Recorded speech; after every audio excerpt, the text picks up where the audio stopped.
You're listening to the Multifamily Journey Podcast. In this show, you'll hear industry experts share tips of success and failure from their real estate investing journeys. You'll get a transparent look behind the curtain while you learn to fulfill the lifestyle you want to live and achieve your wealth goals. Get ready for the journey to financial freedom through investing in multifamily real estate. Here's your host, Blake Dailey. Hey, how's everybody doing? You are in for a treat today on the Multifamily Journey Podcast. Today we have two guests on the show. First time having two guests, and really helped to play and bounce things off each other. It was a lot of fun recording this episode today. We got Johnny Linum and Rory Compton. So Johnny is an active duty Air Force officer, got a lot of experience in residential real estate with flipping and wholesaling and buy and hold. And Rory at the same time, has had residential real estate experience, has done house hacking, but together this is their first multifamily deal. Well, first multifamily deal at all, but they combine forces after meeting in a mastermind. Another reason why networking is so important. But their first commercial multifamily deal, knocked it out together. Rory raised the money. Johnny brought the deal, a perfect partnership, which we'll get into. But we're going to take a lot of lessons out of this deal, closing on this 18 unit. There's a lot of stuff packed in there, from finding it to negotiating it to closing on it through COVID. A lot of good stuff. I think this is really going to help people to go out and get their first deal and show that even during COVID, you can make this happen. There's obstacles that may come up, and you just learn how to deal with them and keep pressing. So today's going to be a good show and a lot of fun, and I'm looking forward to getting this thing started. So let's get into the show. All right, guys, welcome to the podcast. Glad to have you both here. This is the first show with two guests, so this should be an exciting and fun one. So to kick it off, why don't you guys start with giving us a little bit of your background, and then how you got started on your respective multifamily journeys. Kick it off, Johnny. Cool. Yeah, so Johnny Linum, investor here in the Panama City, Florida area. Originally from Alabama, graduated from the University of Alabama, so roll tide always. But came out of Alabama, commissioned as a second lieutenant in the United States Air Force. Been doing that now for almost 15 years. And with that, being able to leverage the VA loan kind of pushed me into the real estate journey for myself. And, just using the VA loan, PCS and relocating in different areas, buying a property here, buying a property there, then renting out when we leave the area. And it kind of got me started, and, it just kind of snowballed to, at this point, after doing it for so long. Awesome, man. Rory, what about you? So I'm actually here in Guam right now. So everything that I was doing is a long distance, but I got started 2012. I did a house hack, and I really just stopped there for a long time. And then this year, having moved to Guam, having to leave my job and everything like that, my wife's in the military, I decided to really just jump into this full time. So I've actually been going to school, Old Dominion, and I'm starting to take classes at Harvard now for real estate, and really just been rolling on top of that. And then met Johnny, and here we are doing multifamily. Awesome. Well, glad you were both here. So Johnny and Rory are both part of the War Room Mastermind, what we've talked about on the podcast before, but a mastermind group. I think there's 50 or 55 of us now, of all military veterans or active duty from all the different service branches. Great way to get people together and bounce ideas off each other. That's where Rory and Johnny found each other and have since partnered up and made deals. So the networking piece is so key in real estate, as always. So Johnny, you mentioned that you got started with the VA loan, bouncing around, bought properties everywhere you went. And I know since you've been here in Panama City, we're actually both stationed at Tyndall Air Force Base here. So since you've been here, you've been wholesaling and buying residential homes. So I want to kind of dig in a little bit into how that has prepared you to get into multifamily and be really successful here as well. Yeah, it definitely set the framework for everything that we're doing on the multifamily side. I think the biggest driving factor for us was Hurricane Michael, whereas that for me, I was coming off a deployment, had did some retooling, did a little bit more studying, developing my business, and kind of laying out the framework for which I wanted to come back with. And then the hurricane hit, and so that kind of all got delayed 6 months. But there was a overwhelming amount of dilapidated houses, homeowners in the area that wanted to sell as is, that didn't want to make the renovations to their homes after they received their insurance contributions from the claims. And it was just a great opportunity, for as, did some marketing, got some leads, closed some deals, helped some people out. And that's the biggest thing. A lot of times people push us as real estate investors that is money, money, money. But every single person that we purchased a home from, that we worked with them as a client, and they loved us, whether they were relocating out of the area, whether they had a home, needed the money to go buy a new home that didn't need renovations. And so we got a lot of referrals. And so it just kind of built the base. And so Hurricane Michael it was a tragedy, but at the same time, it kind of catapulted our business to where it is now. And being able to do those extensive renovations, damaging houses, trees falling on houses, repairing roof truss, repairing roofs, remediation, water remediation, and everything like that. That kind of translated directly over to the first multifamily deal that we were able to do earlier this year in 2020. Yeah, absolutely. I agree 100%. People think that investing in real estate is hard. I disagree. A lot of times you just got to learn the rules behind it, but try starting like in the wake of a hurricane. That definitely produces some unique challenges. It takes you through a lot of things you wouldn't otherwise, right? Trees through houses, mold through every part of the house, and just very unique challenges. And that's, like you're saying, has prepared you to go on and to multifamily and take that, right? Doing that one house at a time. And now it's 18 units at a time. And we'll get into that too. But you guys were both residential before. So what led you to making a transition into multifamily and scaling to bigger deals? Yeah, for me, the biggest thing was, so through the process of doing all the renovations and everything, I tore my ACL last May. So my goal coming out of my deployment was, hey, I'm doing 2 conferences a year, professional development networking. And so that kind of set everything behind after the surgery, physical therapy, couldn't travel. And so by the time I got stable, off crutches and everything, I ran across Jake and Gino, their multifamily conference they had in Orlando last October. Attended it, just blew my mind as how attainable it was, learned about syndication, and just how close I was from doing everything that we had done. We've done a total of 9 deals on the single family side in 2019. And coming back off of that, I, preparing for an appraisal for a duplex, it's a commercial lot behind us. And I ran across this 18 unit that had been sitting on the market over 90 days. And just kind of the training I had received from Jake and Gino, reviewing their previous 2017, 2018 conferences, and seeing how they buy right, manage right, finance right.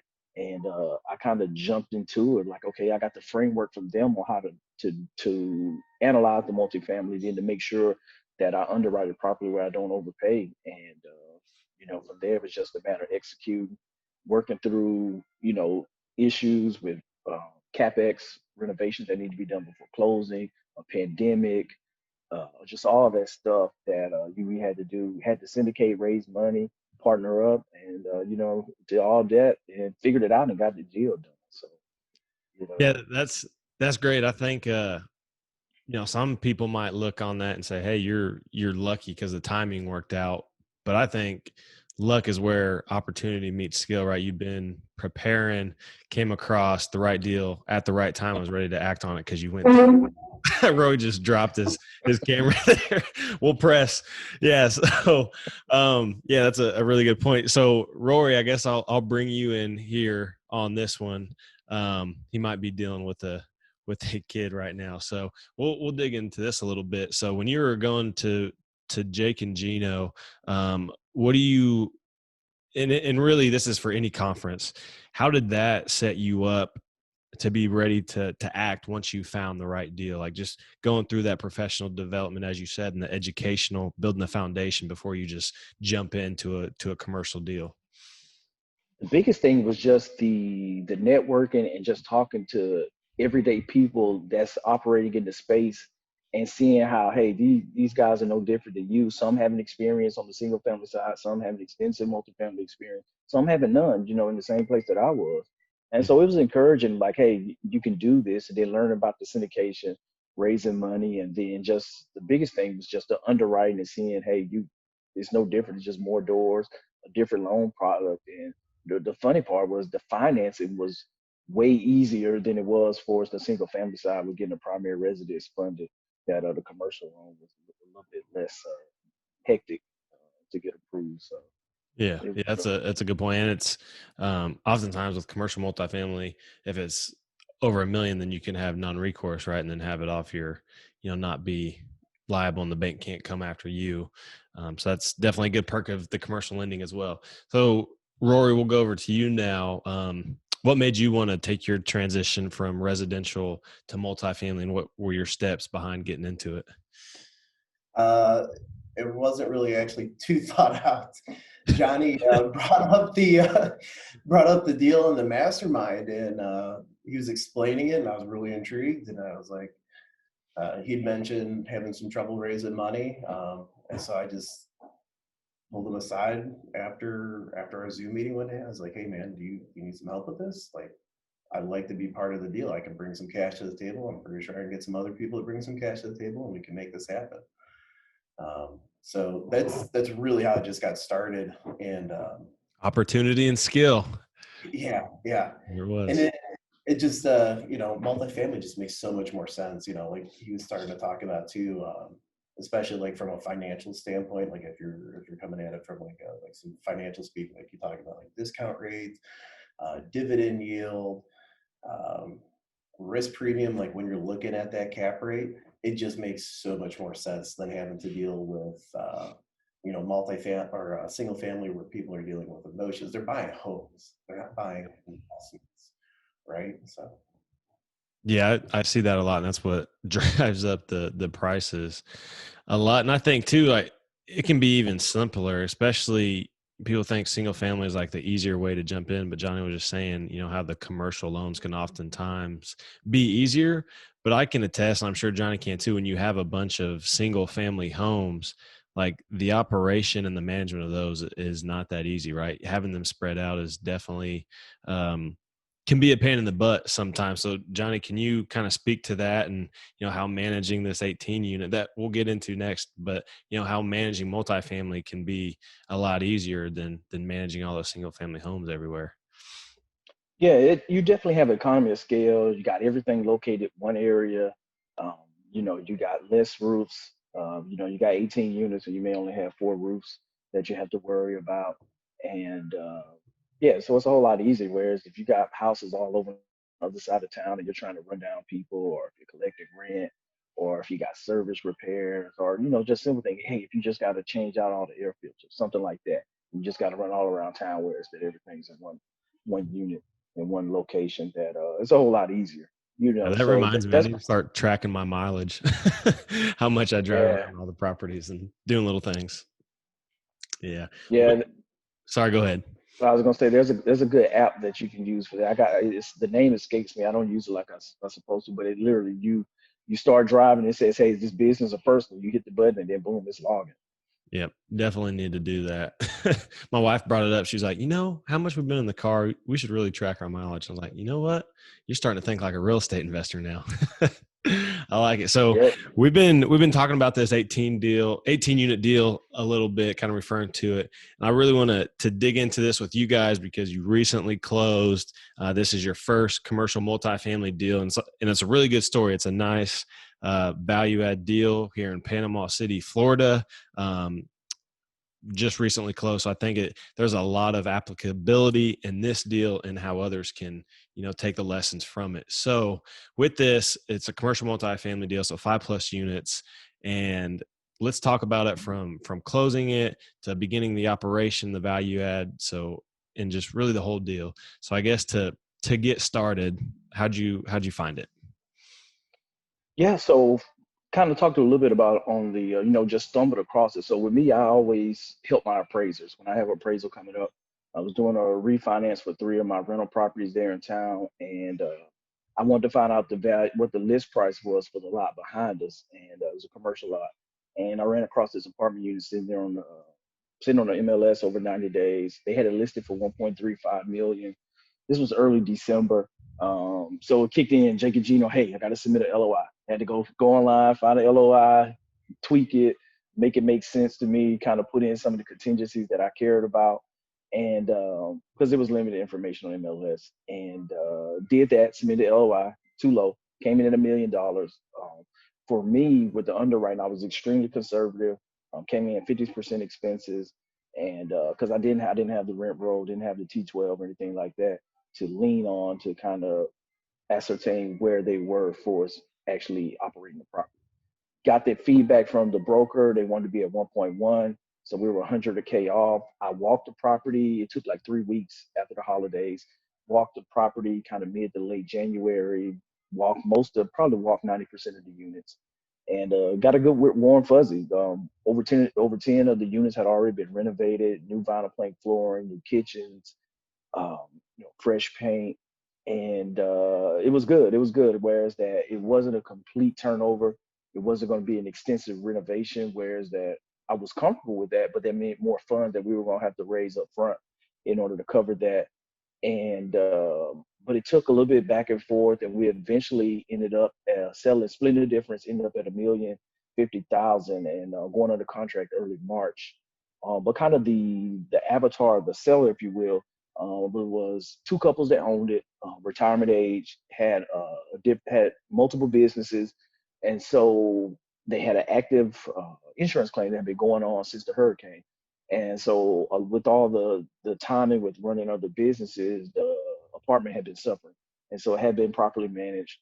And one of the claims, it was unique. They had 4 different insurance policies. So it was 4 quads and a duplex. And they had 4 separate insurance policies. So the one for one of the buildings had been dragging on and on and on. And so as part of the closing package, we took that insurance claim on. We did assignment of benefits. Brought that on. We're in the process of finalizing that, so we'll get the reimbursement or the check for the funds to make all the renovations to those 4 units that we have down, and then also potentially a loss of rent for that income that was lost during the hurricane. And usually with those commercial policies, you usually have coverage up to about a year for loss of rent. And so circle back, got on the contract March, had to go through our due diligence in the middle of COVID, which presented its own challenges. Luckily, I got an opportunity to walk the property in January before things had really started shutting down and being more restrictive. And that worked out well. I partnered up with the appraiser. She leaned on my pictures that I had taken when I walked through in January to accomplish her appraisal. She went through the vacant units, but outside of that, she kind of used the pictures that I took to kind of go through and come up with her appraisal value. And then also everybody was supportive of the property inspection. So the inspector got to go into the units, do his jazz, and come up with everything that the bank needed from that perspective. And for us as well, too, even though I had already walked it, kind of looked with my own eye and felt comfortable with it. And actually, when I went through, I had my general contractor with me. So we were good. The property inspection piece was good. We already were firm and kind of understood where we were to bound the risk. And the big thing was there was a main water leak in the street in front of the apartment. And we ended up having the seller repair that to the tune, I think it was like almost $32,000. They came out of pocket, got their repair. They were hands off. They actually let me pick the contractor. So I tried to get multiple bids. I ended up with one bid for Extreme Plumbing that had done some work for me, and they came in, got the job done, worked with the city, and got all that done before closing. In which, when I met Rory in the Mastermind, kind of right when we were under contract and everything, that with that work, it kind of extended out the closing date. So we had to file an extension, I think twice, and gave us time to raise the money. Rory came on board, and we got the deal across the finish line. Oh, that's great. There's a lot to break down there. So it started out, right? You're saying it was on the MLS, right? So this deal was listed.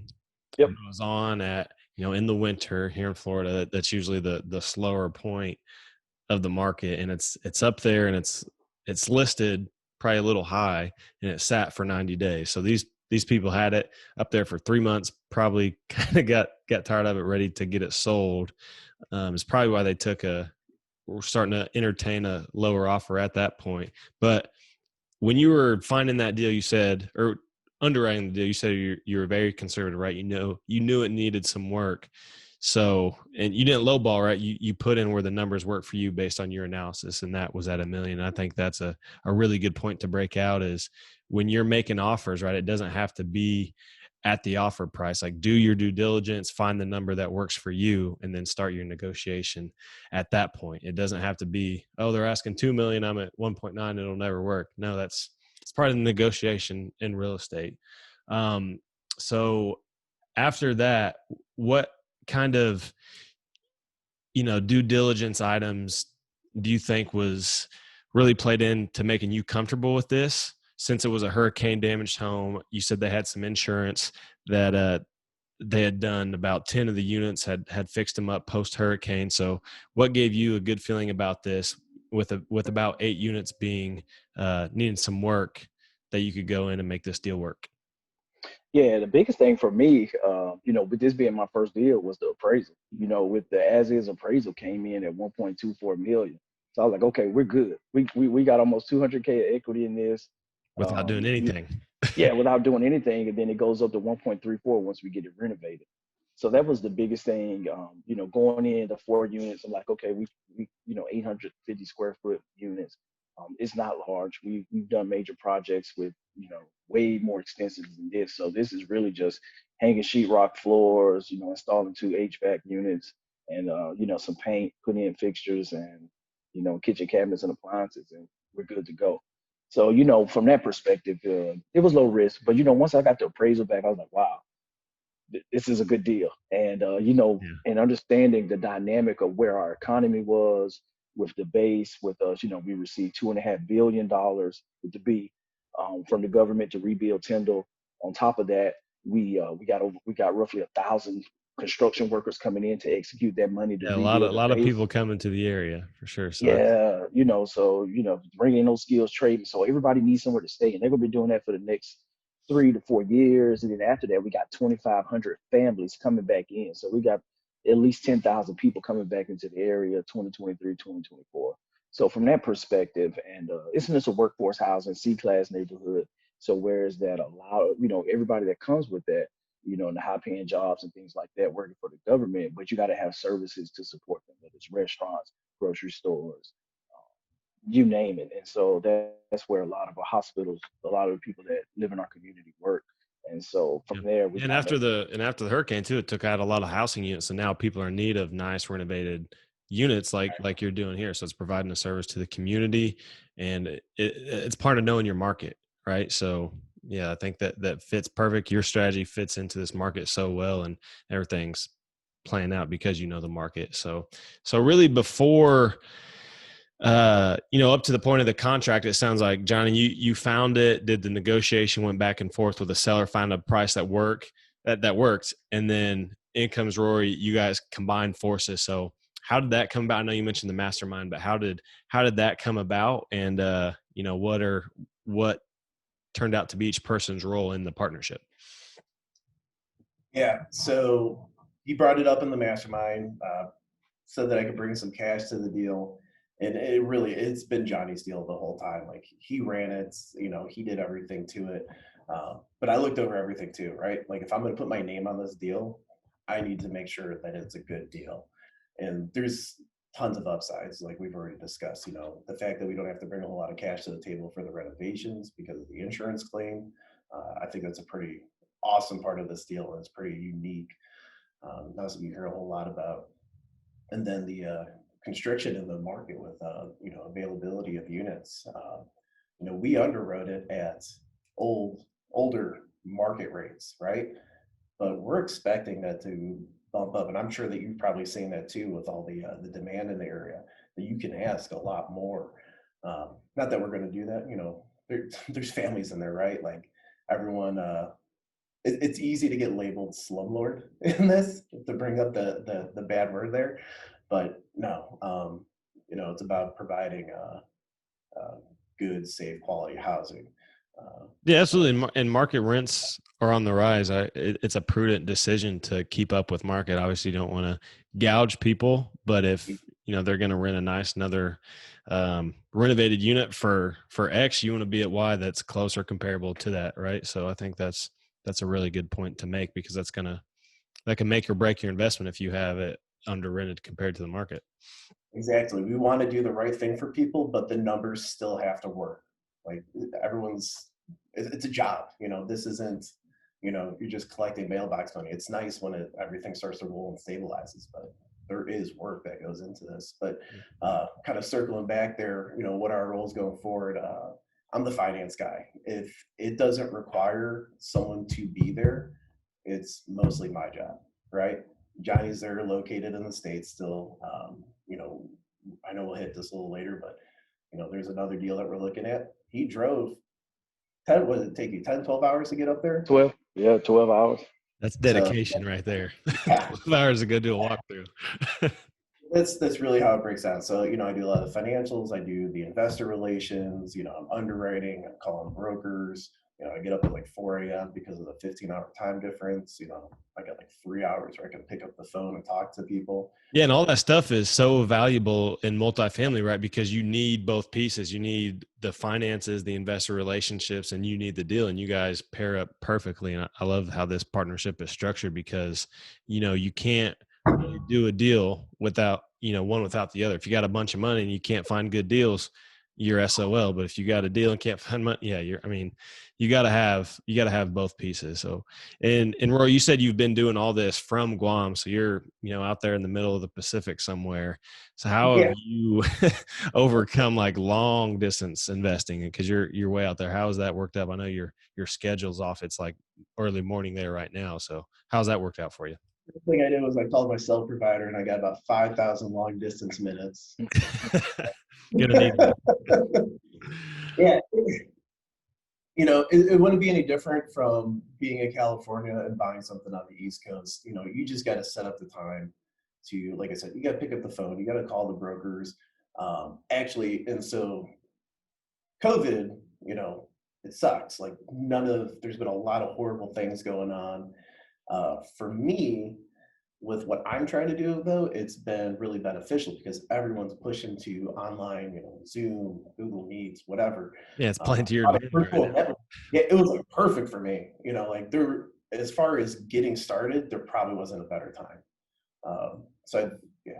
I've been able to do all sorts of networking. The jump that I've made this year because of that has been huge. It sucks, at the cost of, what's going on, but I don't know, when opportunity presents itself, like you said, you just roll with it, you take it. Yeah, and which I don't want to hear anybody say the excuse that you can't network in COVID, because you're proof that you can. You're making it work. You're making deals happen in spite of all that stuff, right? There's Zoom. I mean, Zoom is like, their stock's got to be like skyrocketing right now because they're enabling people to connect. And it's changing the way we work and definitely the way we invest. So that's awesome that you guys are still making this partnership work and you're not even in the same country right now. So once this partnership is put together between the two of you, you got the finance and the deal piece and everything's together. How did you guys structure it to make the deal work for you and your investors? Yeah, I think the biggest thing on the structure side was, my mindset going in, I wanted to look, I'm always looking to hold long term, of course, the long term rental. And so that was my mindset was, hey, how can I achieve that goal going into multifamily? And so one of the speakers, Kim Smith, that was there, Jake and Gino, I purchased her book. She was one of the speakers that talked about the legal perspective about syndication, SEC rules. And one section in her book, she talked about reference notes. Hey, that you can raise notes versus doing an equity share or equity split, kind of along the GP, joint partner versus limited partner construct. And so I went in with that mindset, no limiting beliefs, saying that, hey, it had to fit in this box in order to get the deal done. And I talked to my loan officer at the bank, at the credit union. He was like, hey, As long as you got 5% down of your own money, you know you can set it up. You can set up seller financing. You can set up second position debt. You can do whatever you want to do for a limited partnership. You know, that's the main goal that Which we is an care awesome about. part about, local credit unions who are portfolio lenders, and essentially you might be able to explain this and talk to this better, but banks that lend their own money, right? They're not packaging that out and selling it off. They're holding it in house and using basically, the members of the board or of that credit union investing that. Can you speak a little bit to that and why that really plays into, have a good lender on your team? Most definitely. I think the biggest thing, I had a track record with them. They had 3 of my rental properties financed with them. And I think the big piece, for talking to him, he's like, hey, when I see you guys come in, you have your calculator, you have your underwriting, you got your schedule of real estate that you own, you got your net worth, financial statement laid out and everything. And so I gave him a complete package of the deal. And for me, because at the same time, they underwrite the deal, but they also underwrite you as a sponsor or as a, the co-sign on the loan.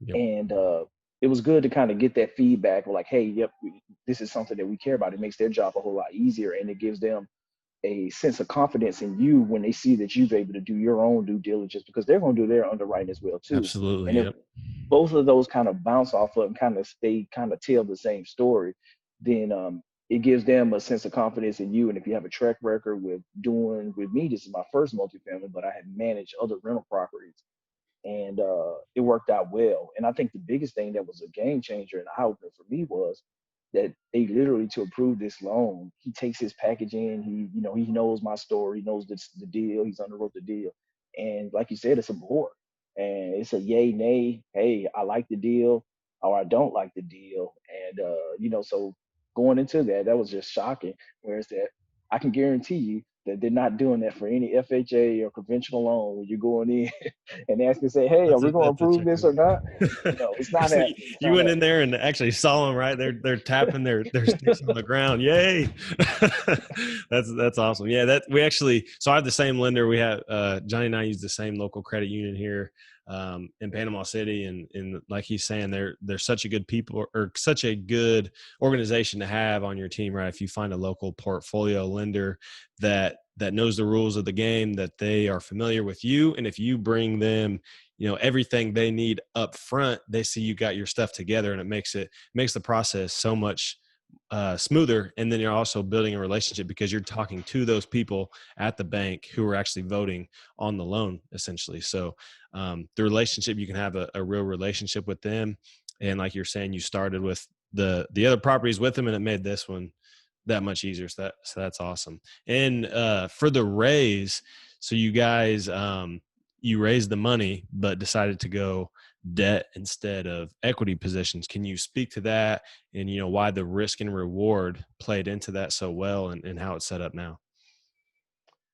Yeah, and I think it kind of goes back to, what I said earlier about, keeping it long term, whereas that I didn't have a large, we're looking at a sale event in order to pay the investors back their share, whether it was equity or, just whatever their agreed to return was.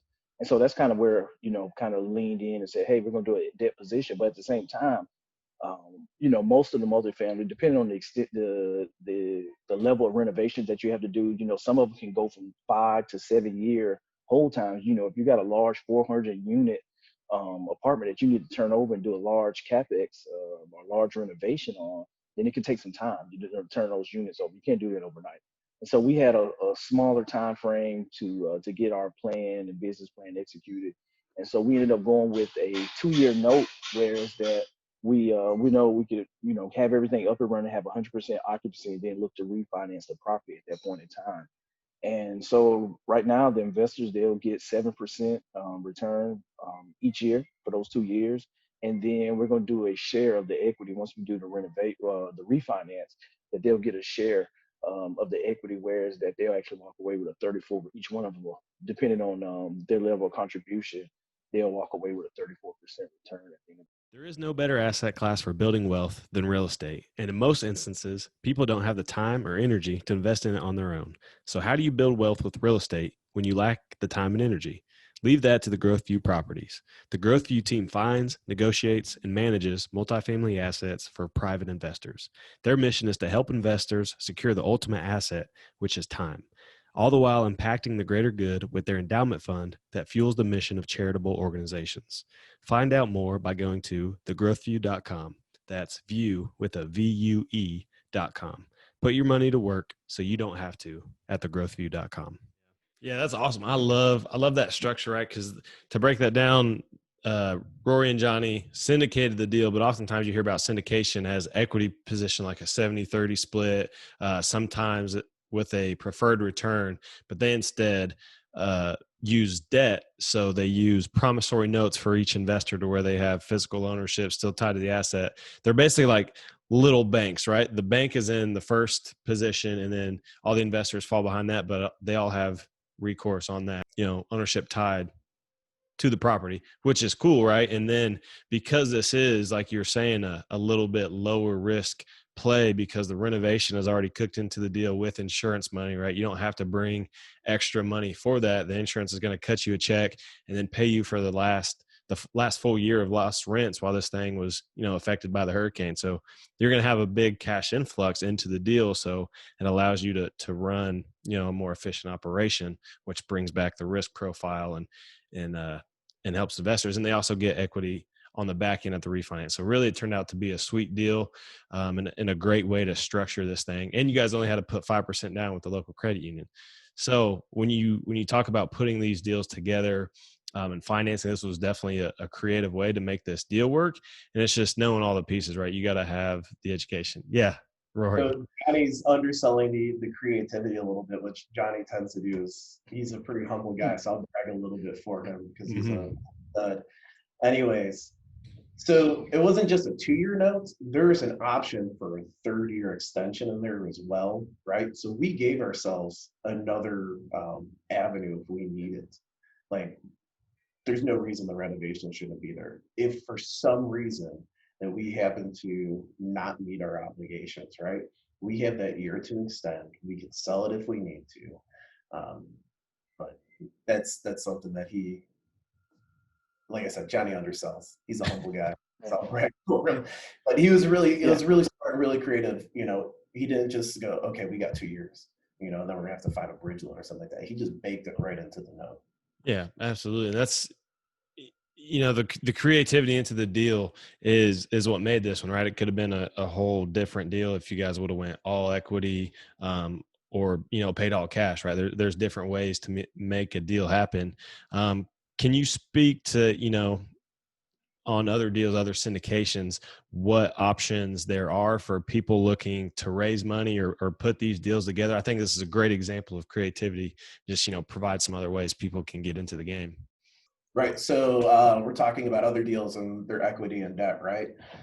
So like you were talking about before, we talked about those positions with the bank versus debt and equity. So for anyone who's like starting out, go Google a capital stack and see what that looks like, because that's positions and how everyone's going to get paid off, which is very important in how you structure that deal, right?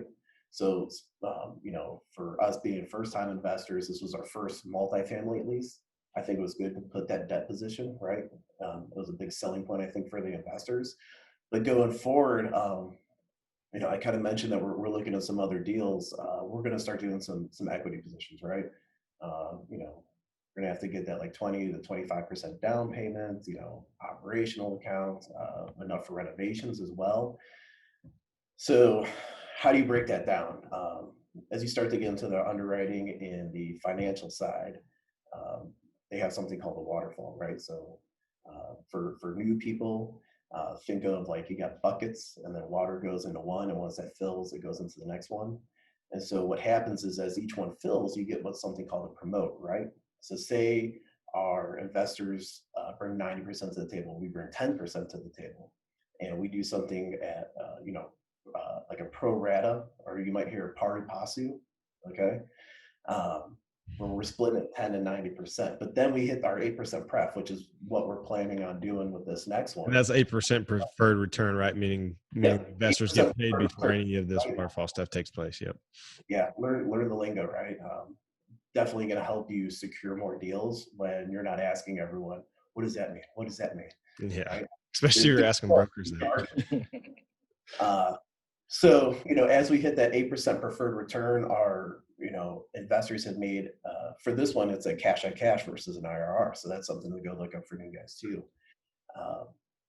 Once we hit that 8% cash on cash, we're going to bump up the deal, and it might be a 30-70 split, right? So the idea is because we're doing so much work, we're hands-on, these are value adds. So there's not like we just set it and forget it from the very start.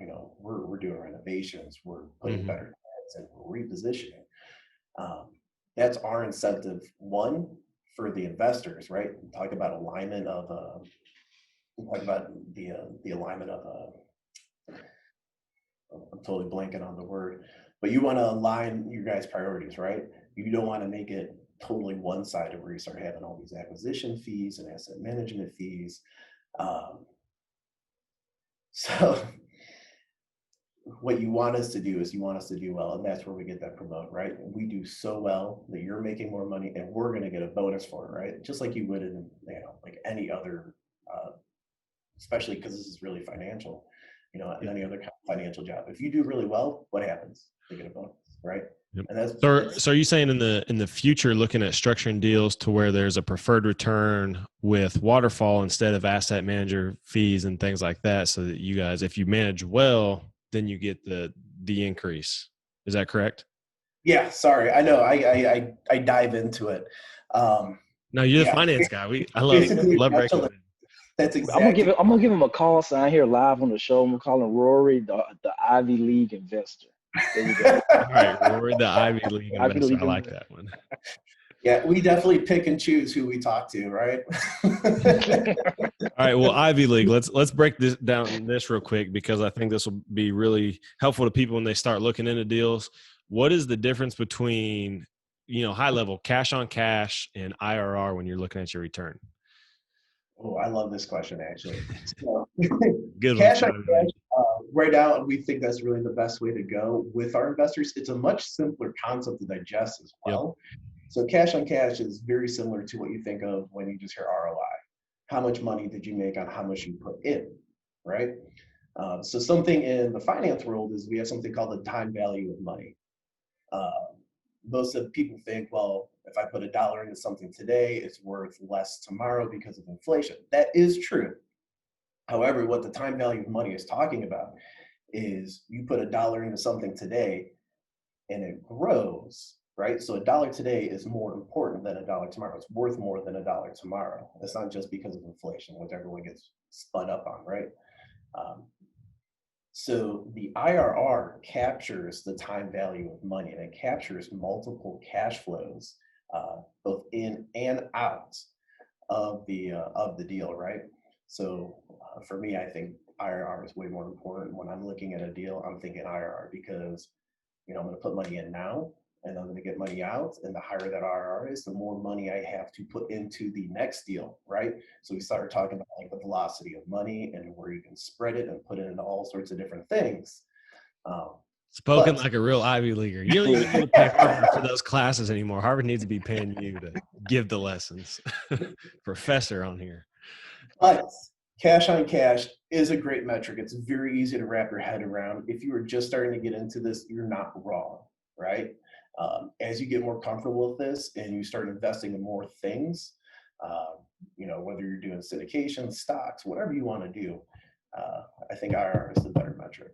Yeah, absolutely. And cash on cash is really good on a annualized basis, right, at any given point. But as you're talking about the lifetime of the investment, that's when you really want to take in IRR to account, because it's going to change over time. And then, you're talking about refinances and, different kind of exit strategies. That's what's going to affect the IRR. And there's really good articles. If you Google it, if you're a visual learner, there's really good resources out there for you to like see the math. If that's like, if you're an analytical brain like Rory, Mr. Ivy League is, you might want to go through some calculations or get a deal analyzer spreadsheet where you can, play with the numbers and see the difference, right? Because over the life of the investments, those two numbers are, often going to be different depending on the play and all that. So yeah, good dive into all that. So I think we'd be remiss if we didn't talk about how COVID impacted this, because I mean, you guys are like the perfect example of, you know, getting it under contract, COVID hits, and then closing through COVID, and also beginning operation and value add. So can you speak to that and how you've ever been able to overcome it, you know, with the hope that you can help others do the same if they're looking to do that? Yeah, I think the biggest thing is just taking action, man. You know, being persistent. Um, at some point in time, you got to say, hey, nothing's going to stop me. Nothing's going to derail me from my journey, what my goal is. And I think going through where is that, hey, okay, we got COVID going on. You can't get in units. Okay, how can we still get the property inspection? How can we still get the appraisal done? All right, I got pictures. You know, you can't go in and take a picture and say, hey, I got pictures from a month ago. Will that work?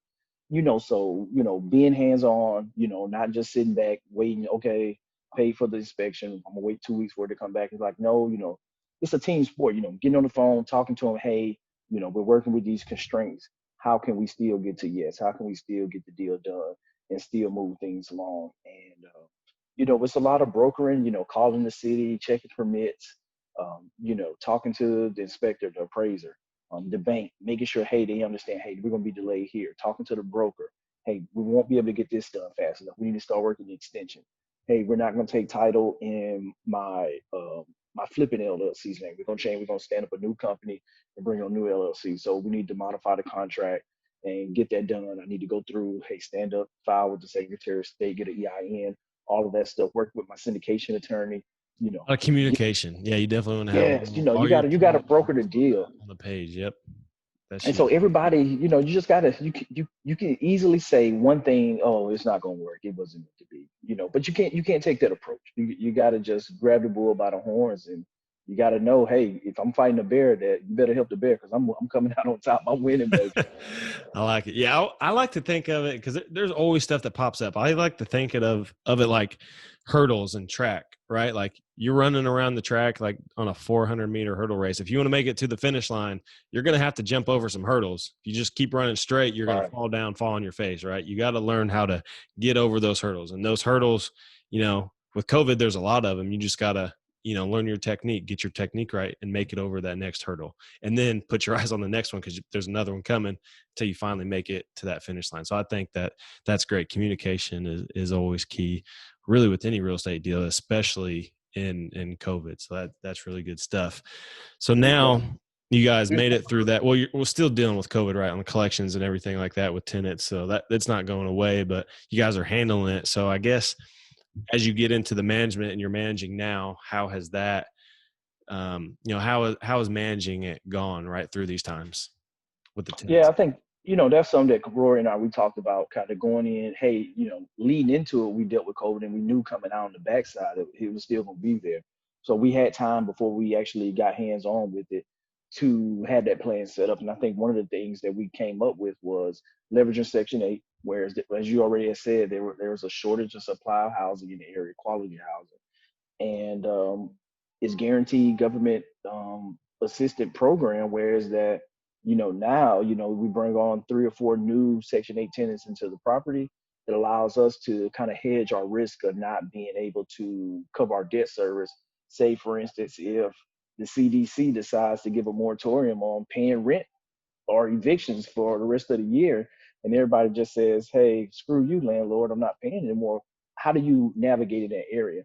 And so that was one of the risks, you know, our hedge to that risk was, you know, at the same time helping the community, providing quality housing, but at the same time, now the government's involved with paying some of our debt service. And it just limits that risk. And I'll say we're fortunate from a collection standpoint. Last month July, we were upwards of 90% collection. And this past month that we are right at 90% now. Had somebody that lapsed over 30 days, but you know, we've been working, we hadn't been charging late fees, and we've been working with the tenants, you know, a couple of job losses here and there, and, you know, people just, you know, people living.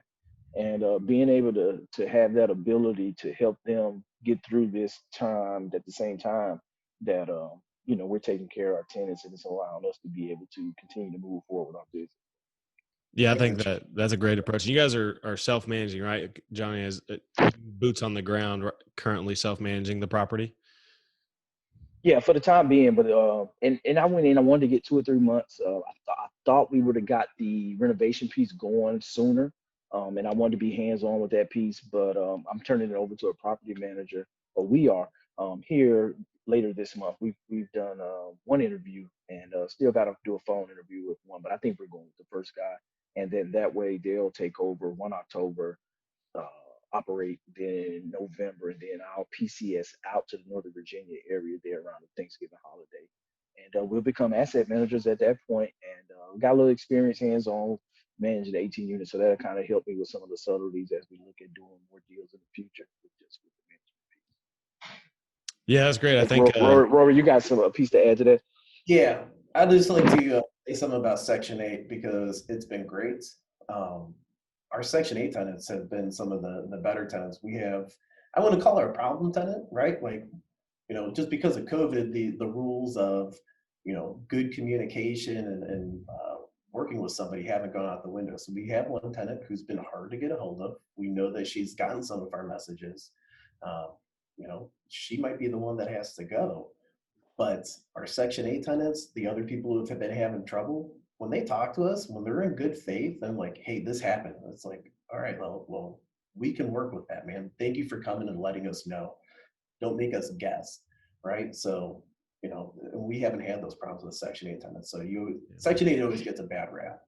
and some people are weary of that tenant class. But like there's good and there's bad of every government program, right? But the rent's paid by the government, and if you screen, you still get good people in there. So it's all. And you can negotiate, right? So the Section 8 rents, there is a bracket that they fall into. So don't think that I have a $900 a month apartment and Section 8 is only going to pay $700. They might pay you $950 depending on what you can negotiate. I did not know that. So based on like your unit size and bedrooms, you can negotiate, say, hey, we're at the nicer end of the area, so we command the highest rent, and then the government pays that. Is that how that works? It mostly goes off bedrooms. And Johnny was the one that was down there at the HUD office talking to them, so he can probably expand a little bit more, but it starts at the bedrooms and the family size, and then if there's other criteria that go into it, he can probably tell you. Yep, no, he hit the nail on the head in regards to the family size and then your unit size that you have in working with them. So, and everybody's voucher is different, just based on the variables that come in. Yeah, that's great. I did not know that. Learning something new. I'll have to look into that for sure. Awesome. So I know you guys are pulling a value add play on this. There's 4 units that need rehabbed, and you mentioned earlier it's coming from insurance. So how are you guys planning for that? I know you said property managers is now gonna head that, but what's the goal behind getting these 4 units up, and then what's the valuation gonna look like on the back end? Well, I think the goal is just getting it done. Getting the hands, the funds in hand to get started with the work. Once we get that, we got people on the back list right now that's looking for a place to live, and after that, it's just really getting it done. And so, getting those 2 easy units knocked out quick, getting somebody moved in, then the ones that'll take a little bit longer, we get those 2 knocked out after. Kind of is how we're approaching the play with those 4 units to get them up online. I love it. Just get it done. Yeah. And after that, get them leased out and just manage. Get into that normal battle rhythm. And that's one of the things I'll say about our investors. Rory's done a great job with keeping investors in touch with everything that we're doing, even though, of course, they're not there personally in Panama City. That we update them on a monthly basis. We send them a newsletter. We let them know how the rent collection is going, the renovations going, deferred maintenance that we caught up on after we took ownership of the property. And so that's a big piece too, just for the investor relations and keeping them abreast of everything that's going on. And once we get 100% occupied, probably scale that back to what, quarterly, Rory? Yeah, everyone's getting paid, so I think they're just happy. I haven't got anything. So yeah, right. We usually do it. Expanding on his point, everything's got a price, right? So we got all this cash from the insurance will pay the contractors, but we're not paying for it. We didn't have to raise that money. but we're paying for it in lost revenues, right? Like Yep. we could have had that building up by now if we would raise that. Basically shown as economic vacancy, which is taken off the top line. Yeah. But it still worked anyways, even without those 4 units. So that way, Yeah, because Johnny said before we jumped on here, it's still cash flowing, and it's just going to be a big kicker once they're all done, and then you can start the refinance process. So, man, I love this deal. I love this one for a first one. There's so many good things wrapped up in this deal, from the partnership to the financing it to the structure of the deal, and then finding a good solid value add deal in a good market. I mean, it's all here, and I think this will be a good one to go back and just like for the listeners to listen to again, because there's so many good things wrapped up in here to go out, take action, and get your first deal done. Neither one of these guys had done a multifamily deal 6 months ago, right? Neither one. So now here we are in September of 2020, first deal under their belt, making it happen. Freaking inspiration for guys like me, and hopefully for the people listening too. So love that. And Blake, I'll say something, how funny, it just came to me, how this came full circle. So Lieutenant on base introduced me to Blake, and I was like, hey, I know this guy, he's in real estate. Do you mind talking to him? I'm like, yeah, of course. And so we talk, and then we're talking on the phone. And then, oh, by the way, he drops, hey, I'm a member of this mastermind group. Yep. You should check it out if you're interested. And lo and behold, I checked it out. I joined, got put in the squad with Rory, and we connected, and look at where we are today. I'm like the deal matchmaker. Yes, yes. Awesome. Well, if you guys want to give out a piece of that, no, just no, man. I'm happy. Like that's why masterminds and networking is so important, especially when you align goals and interests with the right people. Like the sky is the limit. So I tell all the active duty and veterans I know and talk to about real estate that are like serious and involved in real estate, like, hey, get into this group, because this is where you need to be, because you're going to meet people like Johnny and people like Rory who go out and make it happen. So that's awesome.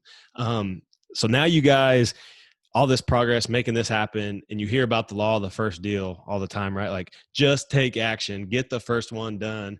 And then after that, like, the ball is rolling, right? The snowball is building, it's going downhill, building in mass and force.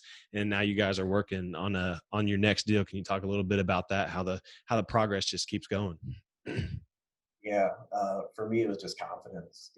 I had played around in single family. I had 2 single family deals, and they're both something that I lived in, right?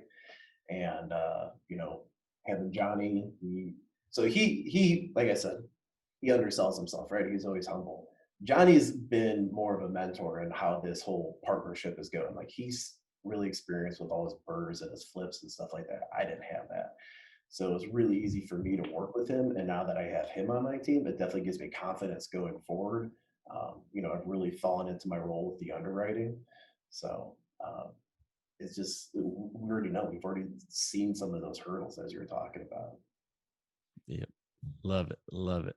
So this next deal, you guys have, closed on one, operating it on in the next one. I love that. I think you said it was a 30 unit up there in Virginia that you drove 12 hours to go check out, which is awesome. So I love that, man. And this is the kind of stuff that happens once you get that first deal on your belt. Even if it's a single family house, like, just the knowledge of going through that's going to prepare you to go close on the next one, right? Like, it all builds on itself. So just taking action is so important. You guys are a big testament to that. So as we get into wrapping up here, let's move on to the Fortune 5, the questions I ask every investor at the end. So now it'll be a double duo here with both of you guys. So Fortune 5 question number 1, what is the biggest thing that has contributed to each of your success? Taking action. By far, taking action. Love it. Simple. What about you, Rory? Networking and the mastermind, and then taking action with Johnny. Awesome. Yep. Network and meet the right people, and then go do it, right? Get everything you need, go get after it. All right, Rory, what has been the biggest mistake you've made so far that's turned into a learning lesson? I haven't really had a lot of mistakes, because I really haven't put myself out there too much, other than my single families. So my biggest mistake is really just taking too long, right? I try to get everything perfect. I try to have everything aligned before making the deals, right? Make the deals, figure it out. Build your parachute on the way down.